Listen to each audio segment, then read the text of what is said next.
hopefully you're getting very comfortable drawing shapes here inside Corel. I'm going to show you one more method for creating shapes, specifically rectangles and ovals. And this is sort of your side order of fries here for your Corel training. I'm just going to show you this real quick. This is really kind of down and dirty. Another method for creating your rectangles and your ovals. You don't have to do this, but I'll bounce it off you anyway, and maybe you'll like it. Who knows? So what I'm going to do is I'm going to head over to my rectangle tool inside the toolbox. And as you know already, we can grab the rectangle tool, we can drag them out onto our page, we can hold down Control, we can hold down Shift. No big deal, right? You're good at that, right? You know all about that. Well, what I'm going to do here is I'm going to click and hold on my rectangle tool, and sure enough, there's another rectangle tool hidden underneath our sort of our normal rectangle tool. And I don't know if you've eyeballed this guy yet or not. He's called the 3-point rectangle. What the heck is up with this guy? Well, if you've tried this guy out on your own, or a lot of times when people try this guy out, they don't really get how he works. He's kind of an odd tool, right? Well, give this a try. What I'm going to do is I'm going to click and drag with my tool,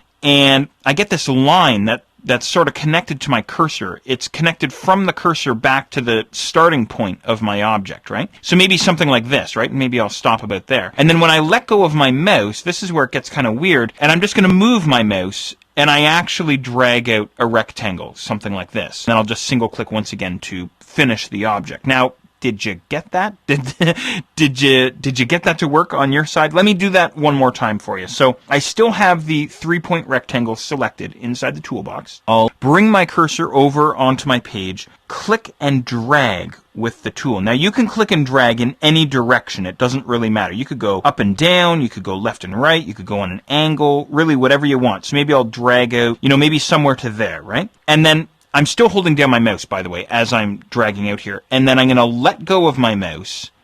And now I'm just moving my mouse. I'm not holding down my mouse button or anything like this. I'm just moving my mouse around. And then when I get the sort of the depth of the object that I want, or the height of the object, I guess you could say, something like this, I'm just going to single click with my mouse. And that's all there is to it. That's all she wrote, really. So you might want to mess with this just a little bit to kind of get the hang of it. A lot of times what people do is they grab the tool and they try single clicking and, this sort of thing, and it doesn't work. Or they click and drag and then they go, what happened to my mouse? How do I get out of this? I'll try clicking and dragging again or whatever, right? So that's really the idea. I'll just sort of clear my page here for you. So you would take the tool, click and drag with it, drag out on your page, and then let go of your mouse, and then let the tool do the work, right? You're just sort of moving your mouse around here, and that's really all there is to it. So hopefully all good. Now, if you're good with the 3-point rectangle tool, if you're comfortable with it, give the next guy a try, the 3-point ellipse tool hidden underneath your circle tool or your ellipse tool there. Go ahead and grab him, and he works in a very similar fashion. So click and drag out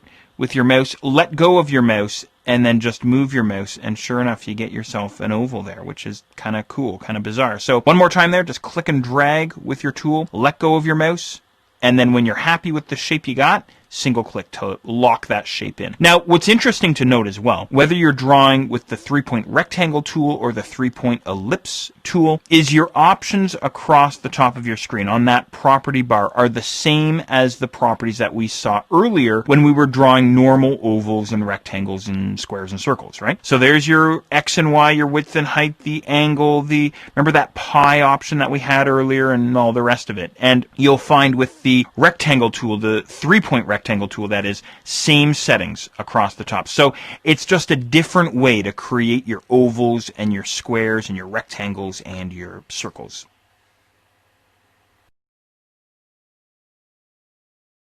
To change your